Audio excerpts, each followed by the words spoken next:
Sa ilang dekada ho ninyong pag-report, yung mga nangyayari ngayon sa Pilipinas, ano masasabi mo?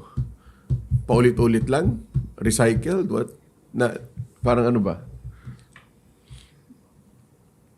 Minsan isipin mo kailan tayo matututo.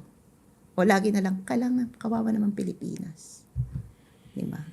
Parang paulit-ulit lang. Pero yung mga Hindi ba? May PDAF scam happened 10 years ago or more than 10 years ago. Tapos ngayon, pork barrel ulit ang pinag-uusapan.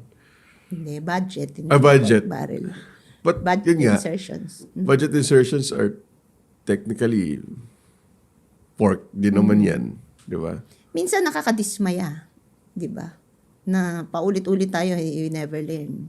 Pero you don't give up on your country. That's the only country. Maniniwala ka pa rin na May pag-asa. may pag-asa. At one point, matatama. At one point, hindi lang particular na interest ang mananalo. Ako naman,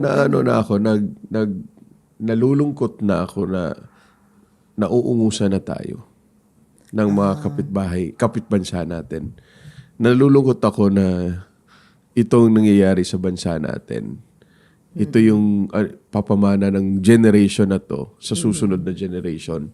Di ba? Di na tayo natuto, parang gano'n. Paulit-ulit na lang. Yun ang problema sa ating mga Pilipino. Parang ang attention span natin is very short. Tingnan mo, ilang weeks lang to, nakalimutan na natin yung nangyari sa Cebu.